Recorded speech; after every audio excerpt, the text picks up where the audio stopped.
Welcome to another edition of This Week, 60 minutes of analytical review of the big stories, topical issues and all the controversies around the world. I'm Somna Sambu. Coming up in 60 minutes, Governor David Umahi defects to the ruling All Progressives Congress, alleges neglect of the Southeast region by the party. As INEC chairman nominee, Professor Mahmoud Yakubu awaits Senate confirmation. There are allegations that he is bribing his way through. We have analysis. And President Buhari receives Salami-led judicial panel report on Magu, begins search for new EFCC chairman. Plus, U.S. Democrats condemn President Trump's attempt to alter the vote in Michigan state as he tries to reverse his defeat in the election.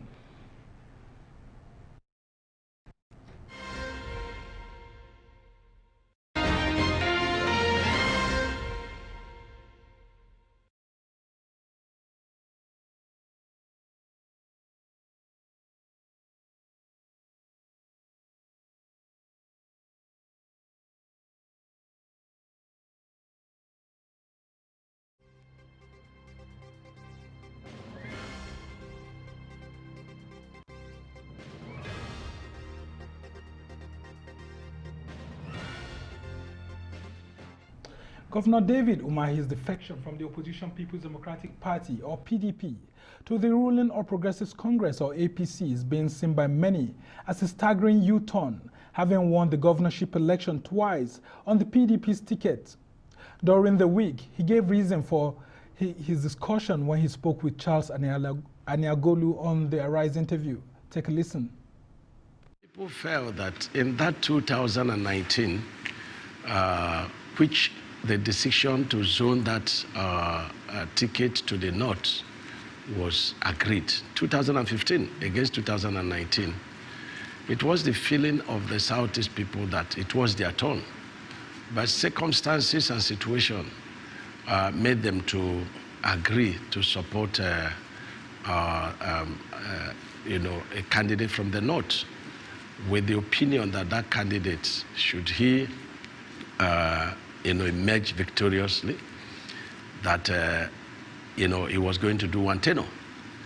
And so when things started unfolding from 2019 to date, and I read the handwriting on the wall, and I started warning.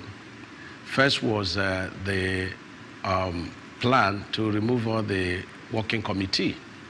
And so we started agitation, about 6 months back. We had meetings and all kind of stuff. And then it dawned on me that the permutations and combinations would not favor Southeast. That Southeast would not even be allowed to even do vice presidential candidate of PDP. And so I decided to let them know, should we not decide on where this ticket of PDP would go, that I would not continue to support PDP. State Governor David Umahi there. For more on this, I'm now being joined by Dr. Kach Ononuju, who is a political strategist, and from our Overflow studios by Agbo Major, the acting national chairman of the New Nigeria People's Party, NNPP. Good to have you, Dr. Kach. Thank you for having me. Well, you heard Governor Umahi saying some of the things that led to his decision. I mean, he was speaking with my colleague during the week, where he outlined some of the things which he deems as injustice that have been meted on the people of the Southeast. What are your views on these allegations? It's very interesting. I normally do not like to analyze or start talking about a man's misfortune. But then every man's ambition to either seek freedom or to move to freer grounds in his own perception, it's very legitimate. I think Governor Umahi, it's in his rights to move away to any other party. Yeah, but the issues he raised, which are he didn't raise about the Southeast. No, he didn't say. I mean, he said that even the party had to respond to his let me tell you allegations. what he said. Now, he said, from what I heard him say, he was trying to intone the internal problems he sees in the PDP. Why? He's a governor. Does he contribute to the party being looked after? If he doesn't contribute to the party being looked after, and he suspects Governor Wike does bring the bulk of the money, so he now suspects that Wike won't even let him, as he said, even get vice presidential. So that in itself paints a big picture about internal crisis in the PDP, because they say who he pays the piper seeks to distract the tune. I heard him, but I was looking at the undertone of what he was saying. He thinks Wike's influence, and that's why you saw Governor Wike reply him the next day. He's not the party, he shouldn't reply. Right here on the exactly. right, he replied he should have allowed the party to reply, but he felt a personal jibe at his overbearing ways, as Umahi suspects. So that tells you there is a problem. Why do I say this? The PDP should be a national political party, available to the moods of country and to be a vehicle to fix country, not an article of trade to be grabbed by those with money, and then you forget the national feelings. Why do I say this? Umahi is not the best person to make case for the Southeast. Why? He refused to help the Southeast situate a security architecture like the Southwest did Amotekun, all because he made promises to people in the APC. From his first term, he got into issues, and from the swearing in the second term, he kept telling people he has one leg in the PDP and another leg in the APC. So he's not the right person to make case for the Southeast. All right, just the hold Southeast your have been well served by the People's Democratic Party. Don't forget that. All right, just hold your thoughts. Let's get the view of Major Agbo. So, Major, here we have a governor, a sitting governor of the Southeast, actually saying that the Southeast has been unfairly treated by the PDP, who has harvested a lot of votes from that region since 1999. What are your views, though you are from another political party?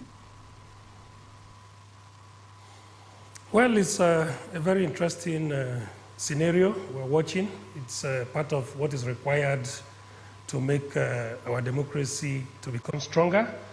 First of all, I must acknowledge his right to move, like my counterpart has said. He has a right to move. The only unfortunate thing is that the only time you hear the cry louder, like you are seeing now, is when any of the bigger parties are affected by this gale of defections.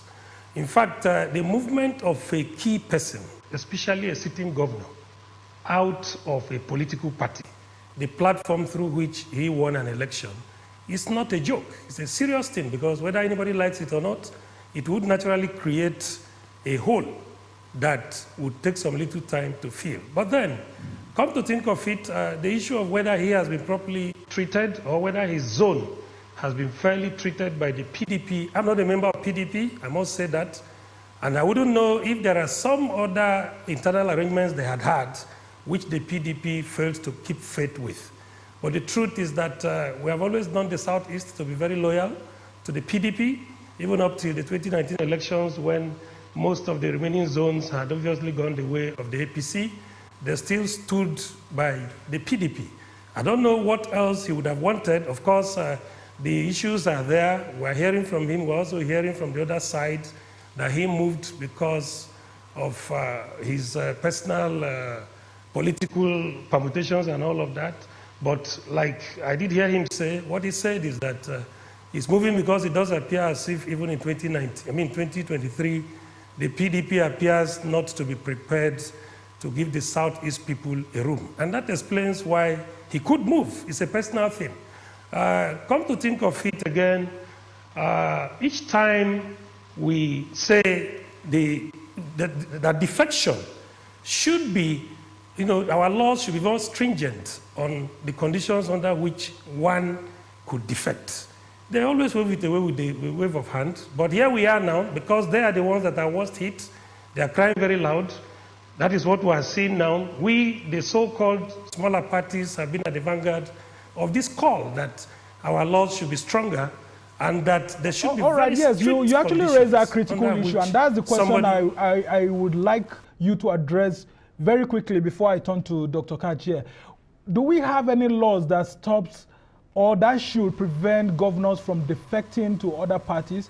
How come we have that for federal lawmakers and the law seems to be silent on that of governors? What can be done about that very quickly? It's strange. The windows we've had in the past for Electoral Act amendments as well as amendments to the Constitution of the Federal Republic of Nigeria have provided elaborately the conditions under which somebody who is elected on the platform could move. But how, in the wisdom of the then lawmakers, they restricted it only to federal lawmakers is still bizarre to some of us. But we are thinking that ordinarily it should be applicable not just to the members of the legislative arm of government, but also to the executive arm of government. The implication is simple. When you move, you relinquish your seat under which, the ticket. Right, just hold your thoughts there while we get the views of Dr. Kach. Now, in all of these circumstances, should Umahi have lost his seat if we had laws that had addressed that? Yes. The Electoral Act we have begged Buhari to sign, he does not seem available to progress the norms and the values, because I believe democracy is a collection of norms and values and legal conventions. But we have sought to progress those norms and values through the Electoral Act, and President Buhari has not been available. So that's why, for me, I actually laugh. You see, Umahi's jumping is not the issue. I've been told that we just have to go on a Yes. very quick break. Just hold your thoughts. Please. We'll be back on that. You're still watching This Week. Plenty more still ahead. Stay with us. Welcome back to This Week. I'm Sumner Sambo. Okay, let's talk more about some of the issues that you were talking about earlier on, electoral reforms and all of that. Yes. But in addition, I also want to ask you that in addition to the alleged injustices that the Southeast has always been crying about, which Governor Umahi has said, if the APC decides to zone the presidency to the Southeast, which some have said is the reason why Umahi is going there, will the party have been seen to have done justice to the alleged injustice that it had done by not appointing lots of top Southeast politicians to the federal government? Just like Abaribe said, that we have only a photographer at the presidency. What Senator Abaribe was saying, it's not the APC versus the Southeast. It is Buhari's full employ of nepotism and extreme ethnic cleansing. So you're saying the APC should be absolved the APC from the Buhari should presidency? Become a Nigerian party. Buhari does not believe in Nigeria as he is progressing. The use of ethnic cleansing and nepotism is actually why a large section of Nigerians are excluded from whatever Buhari is doing, forcing the frustrations that you see on the streets as enters. Is ethnic cleansing not a huge word, for you to use against the government? When you cleanse people of other ethnicities of federal institutions and parastatals, you cleanse Baggies of lands in Plateau, cleanse Hausas upland in Kaseda, Zamfara and Sokoto. You cleanse Biroms upland in Jos, and you continue to cleanse other people of positions. Just like you've seen now, Buhari got power through the APC, cleansed his partners from the Southwest. That's why you see him trying to rush to the Southeast to seek for new people into a burning vehicle. He has not done wrong to the Southeast. The APC, through Buhari's ways, has done wrong to the Nigerian people. So the right thing to do, retrace your step. Make your government a Nigerian government.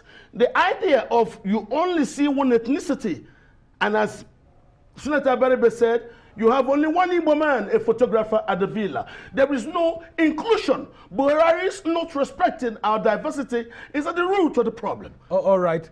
Let's have your view, Major. What exactly do you think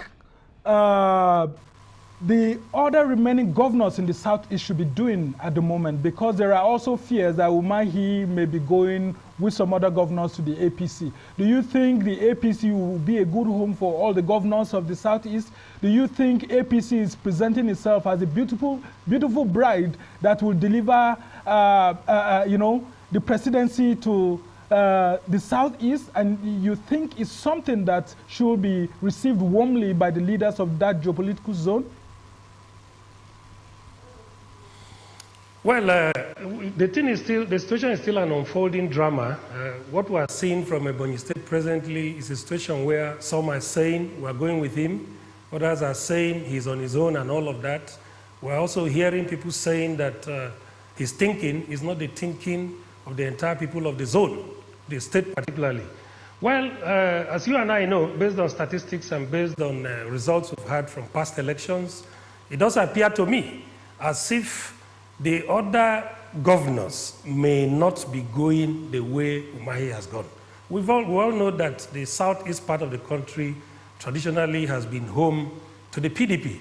And there is still very strong feelings amongst the people to remain within the PDP circle. The APC is a party that has been trying to make inroads into the southeast. As reflected in the results of the elections we saw in 2019, it does appear as if the remaining governors may not, or let me say emphatically, will not be prepared to go the way Governor Umahi has gone. That is my thinking, and that is what I think is going to be. Take a look at the convergence of so many APC governors at the birthday celebration of former President Goodluck Jonathan yesterday. I mean, we saw Governor Umahi there himself and some other top APC leaders.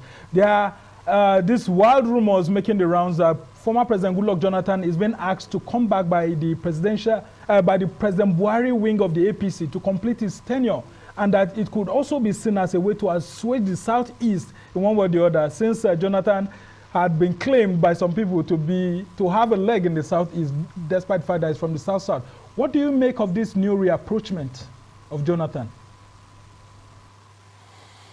Well, we have been following the developments in that direction, and I know that, first of all, the former President Jonathan that we all know, and we all followed when he was president. I believe strongly that, of course, politicians, there's nothing politicians don't conspire to do.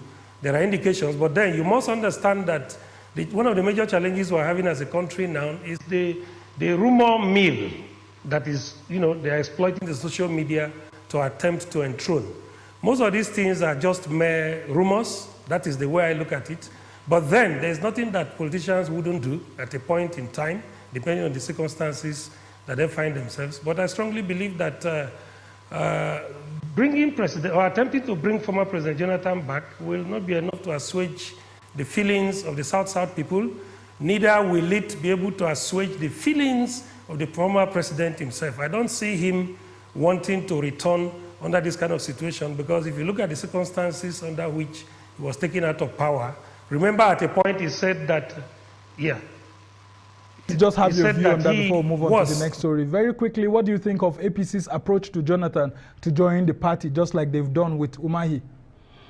It's not done with Umahi. Umahi is just a politician. He's not the structure of the party in Ebonyi. He's just alone. If he runs election tomorrow in Ebonyi on APC, he will lose. He doesn't have, as the gentleman said, APC is a natural, the Southeast is a natural hotbed of the PDP and its other twin, the ABGA. You cannot cheat my people and think you come to my zone and take one or two politicians to fool me. No, what Buhari is doing has gotten so deep into the foundations of the country that the young people are on the street doing NSAS. See, it's foolish to take politicians seriously when the country is actually on the edge. Now, look at the real crisis. There is discontent. Going to take Umahi, just like they did in Kaduna, can't you see the government does not have a holistic, intelligent reaction to the demands on the ground? It's not Umahi. And not even Jonathan. It's not even the PDP. All right. It's the country. All right. The country is right now boiling, and they are arresting young people, trying to intimidate them with court cases and account blockages that are not allowed beyond 14 all right. days. Let's just move on to other issues now. These allegations that Mahmoud Yakubu, the INEC chairman who has been renominated, is actually bribing his way back to confirmation by the Senate. What do you make of the allegations? There were allegations that 3 billion naira was sent. The Senate President denied collecting 2 billion out of that 3 billion and all of that. What do you make of those spurious allegations according to the opposition? I make nothing with the figures attached to it. Mahmoud is the worst in Nigeria's electoral history. Really? Yes. What do you have to back that? He is the only one that, assertion? instead of progressing the electoral performances, he brought it down. In what way specifically? When we introduced electronic voting and Jega brought the card reader, he achieved 54%. Mahmoud brought it down to 19%. So why would you give a second term to the man who failed abysmally? So there is something, he's not qualified at all. So what would you tell the Senate to do? Not tell Senate, as you rightly said, that they are sharing money. If they are induced, those are allegations. No. If the allegations are right, that they are being induced with money, as like most things under the current Buhari administration, I would not be surprised. All right, let's hear the views of Major. What do you make of that allegations against the INEC chairman nominee? Briefly. Well, it's an allegation, like we all know. It's still being investigated. And sometimes when these huge figures are mentioned, I begin to wonder how possible it would be for somebody to commit such volume of money into bribing maybe 1 or 2 or 3 persons. 3 billion naira. It's a lot of money. A lot of money.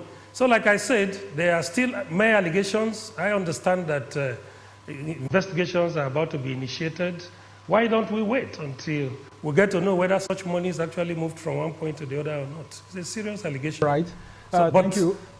Thank you for that. We just have to go on a very short break right now. You're still watching This Week on Arise News. Plenty more still ahead. Stay with us. This week, where we have the best of analysis and conversations, I'm Somna Sambo. The judicial panel investigating alleged sharp practices within Nigeria's anti-corruption agency, the EFCC, has presented its final report to President Muhammadu Buhari.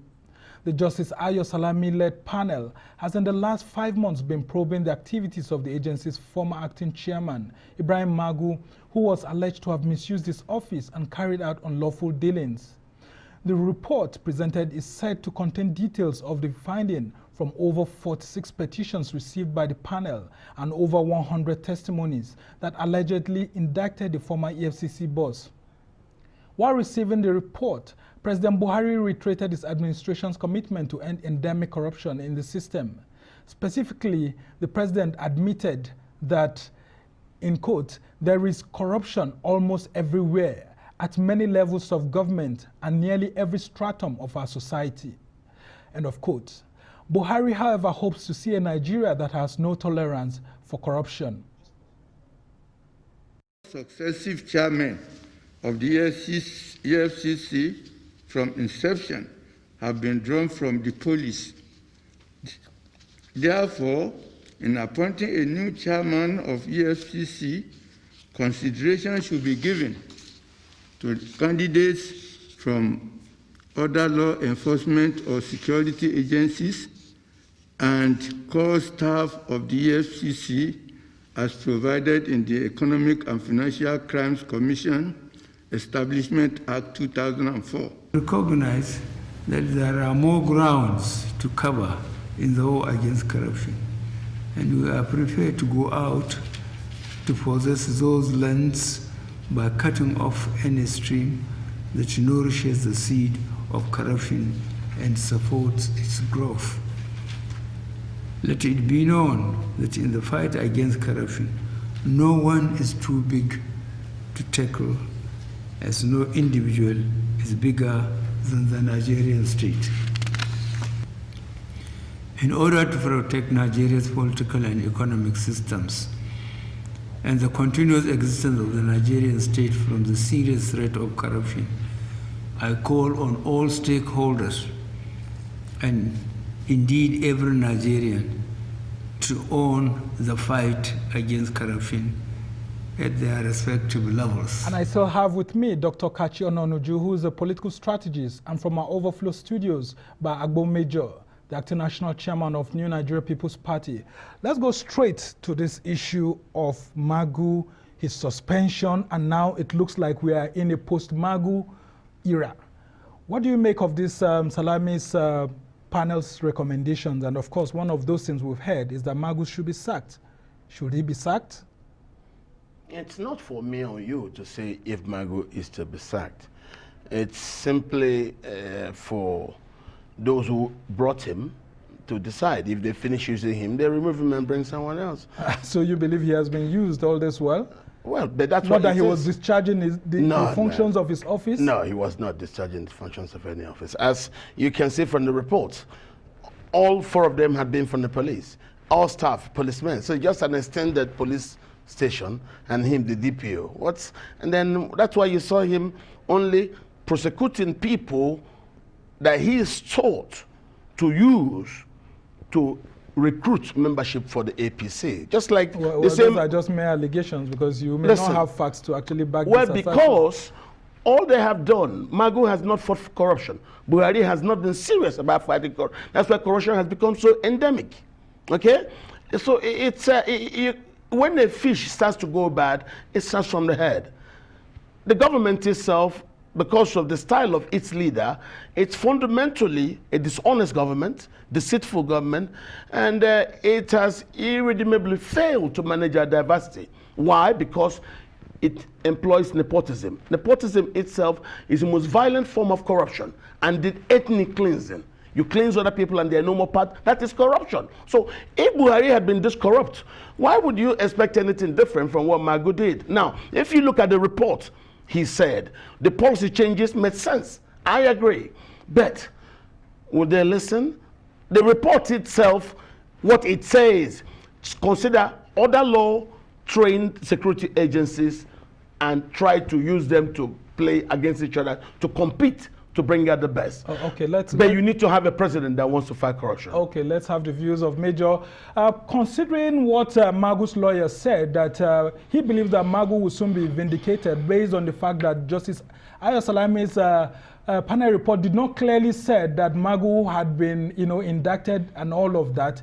They were only just advising the president to look for a new EFCC chairman, probably outside the police, to ensure that the system is reduced from being totally made up of policemen.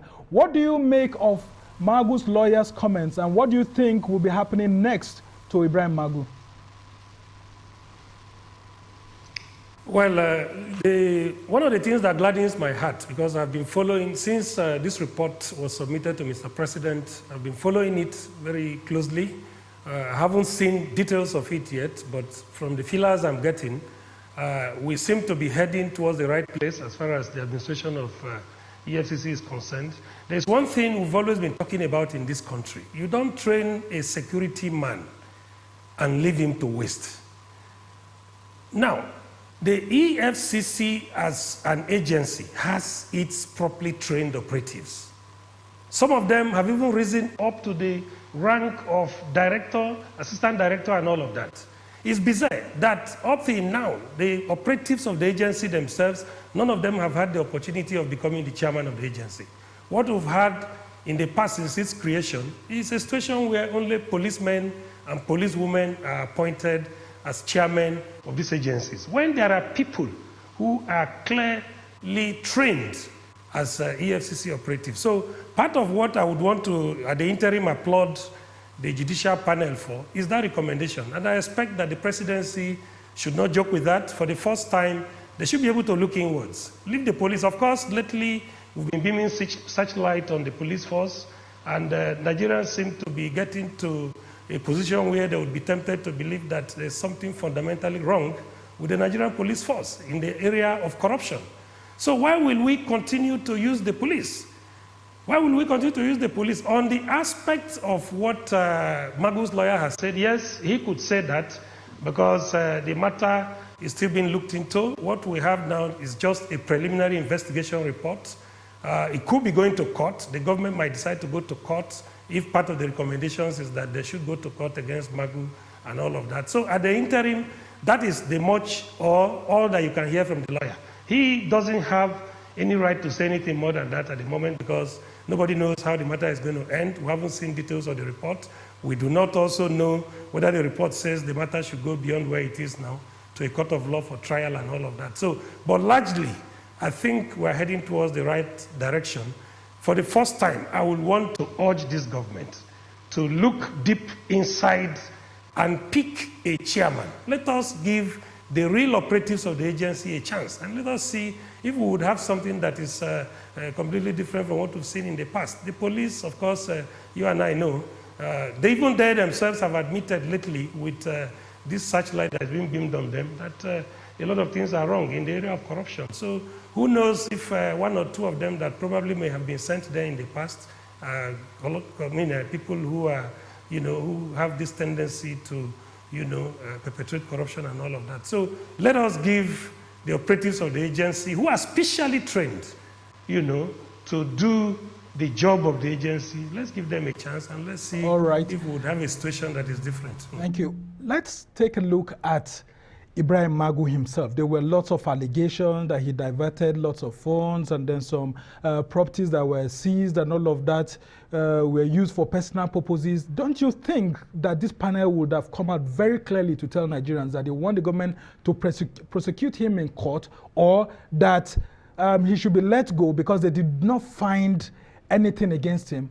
Do you hope to see Ibrahim Magu being taken to court anytime soon? If the government has the political will, they will take him to court. They wouldn't take just him. They will also take the ones before him. The reluctant to loot has been an old practice. So if maybe in the reluctant to loot, members of the government that appointed him are also partly guilty, it becomes difficult because he will sing. He's already been saying that some of the cars he seized, he sold to people at the presidency. Well, some of the government some of the properties that he took, he's also giving to government agencies. Yeah, government agencies. Good. And so all of that. If they have been doing those things, justice will demand that he should be given an opportunity to be cleared or taken to court, because we're still like in a conundrum right now. Well, that's what I'm telling you. If he'll be cleared or if he's still indicted. It's still a conundrum because he didn't seem to have committed a lot of these things alone. Yes, there are questions of, okay, you've shown us some, you've given us some.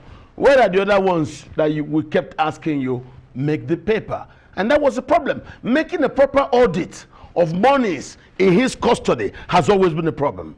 So, and that's why the Attorney General made that a very strong point, because the Attorney General's complaints kept reoccurring because of his inability to provide an audited version of all seized items in his custody. And when he could not produce this, that became the grounds for all sorts of persons to start following him, what he's doing, what he's not doing. Then when it came to the end of his day, they now stopped him. Look, the magic has been there. And once that's why I tell you, since they got him to use him to go after those that they want him to go after, and sometimes use him as he goes after them. That's always been the allegation for every year. It's not the even the PDP was alleged to have done that. I agree with you. Under the PDP, president's enemies were targeted. Yeah. So now let's talk about a new EFCC. Yes. The Justice Ayo Salami panel has recommended that a new EFCC chairman be appointed. What kind of pedigree do you expect the new EFCC chairman to have? And what do you think President Buhari's government should be on the lookout for when they are searching for that new guy or new lady who's going to take over that agency? New and capable people are all over the place.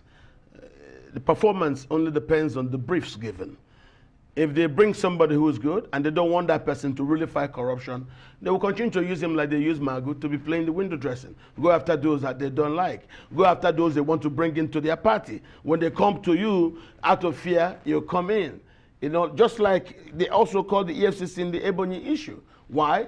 It was discovered that a lot of the contracts the governor gave to his own personal companies. So there were a lot of dirty things Kuche had him. So that's why I didn't blame him for moving to where other PDP members have gone before because of the EFCC. Okay. So you understand? If the EFCC can be removed from chasing our members into APC, that would be a good way to start. We don't have enough time. Let me hear the views of Major on that. What should be the pedigree of the new EFCC chairman that Nigeria is looking for at the moment? In 1 minute. Well, these things They are not written on the faces of anybody. Of course, that this man is clean, that this one is not clean, cannot be ascertained when you look at somebody's face. But what we want is somebody who is committed, somebody who is honest, and somebody who is patriotic and who would want to ensure that this job is done to the latter. Somebody who will not be available to be used politically to go after those whose faces the government of the day does not like. What we are saying is that it should be a thoroughbred, and I still insist that the person should be coming from within the system. The person should be raised from within the operatives of the agency. And that's the only way we can make progress in the agency. That's what I think.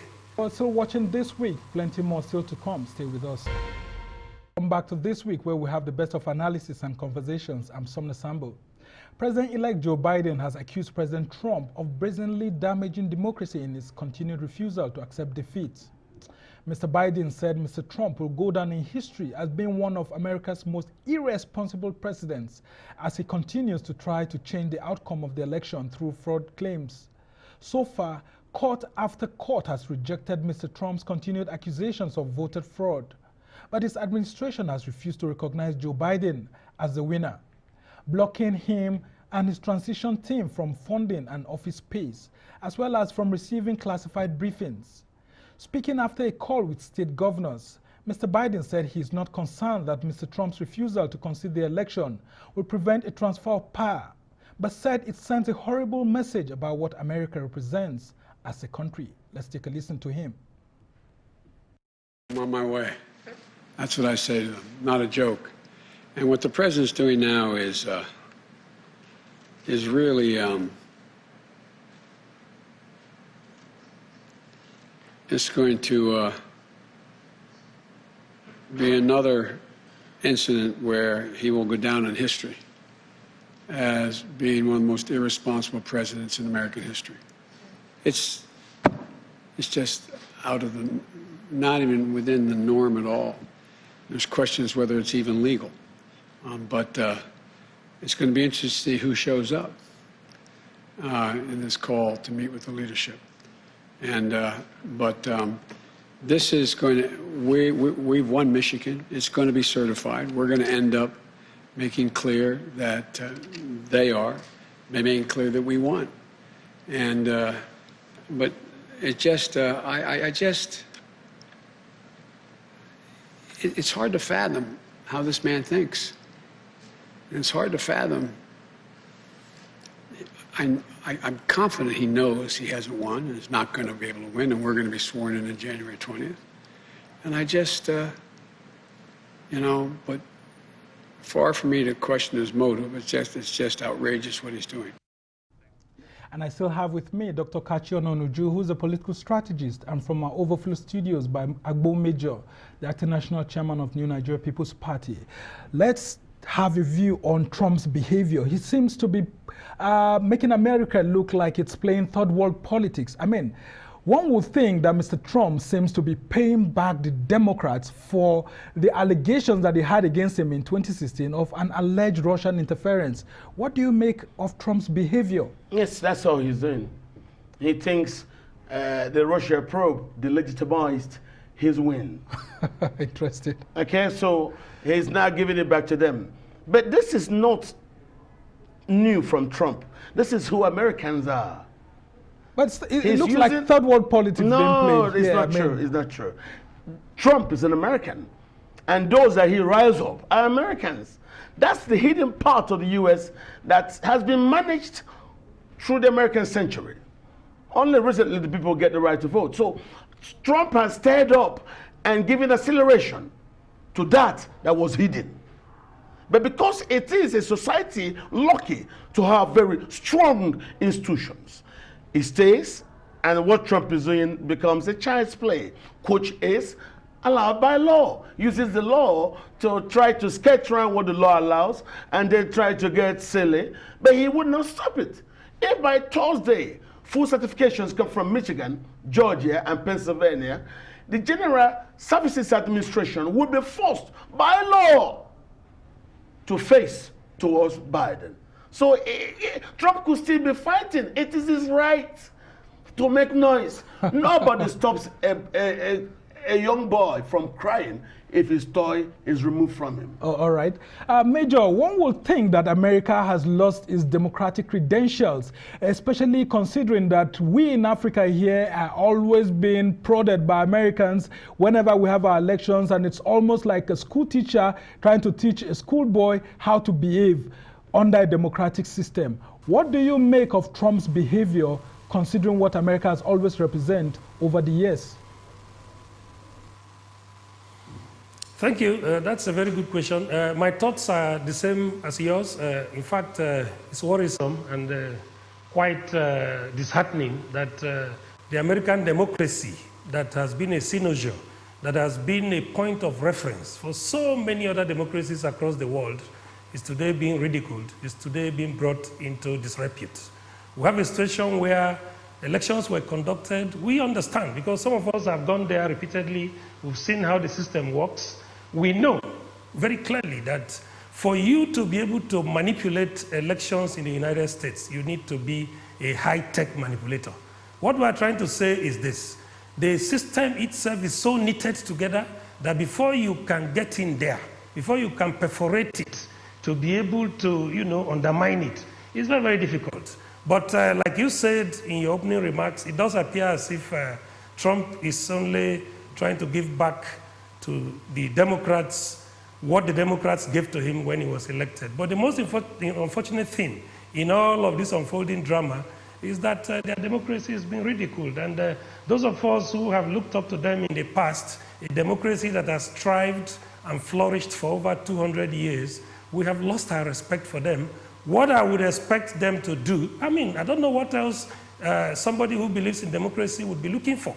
The Electoral College votes, the difference is quite clear. Even the popular votes, the difference is quite clear.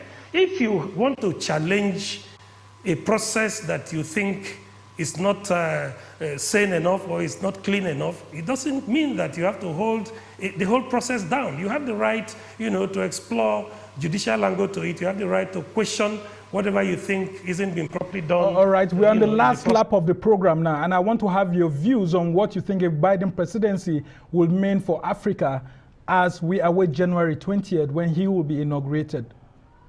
Very brief.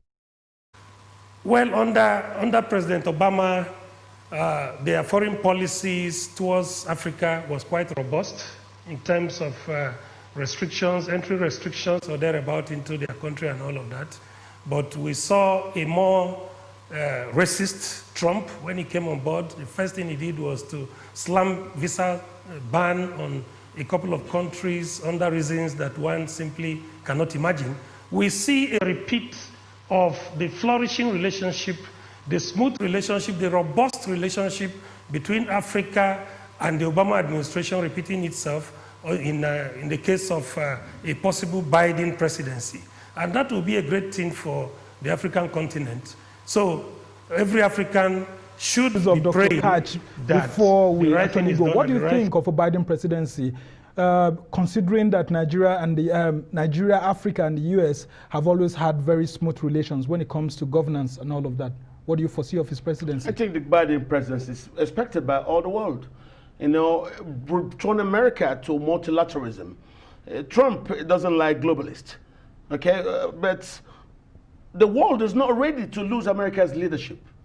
Trump has no right to abandon the world. And that's why a lot of the world were very, very uncomfortable with Trump.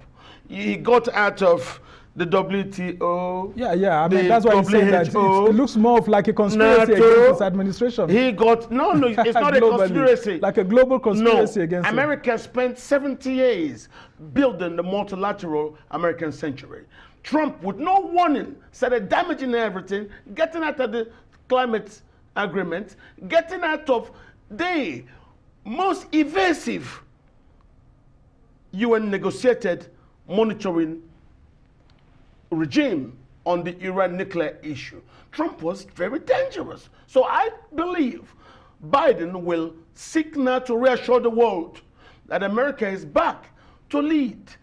This became the first time in my life when the world was moving and nobody was asking for America's leadership. That's very, very dangerous. We will, I believe, for the past years since 1945. Very quickly, because we the have less than 30 multilateral seconds to world go. America built is the reason we've not gone to another major world war. All right.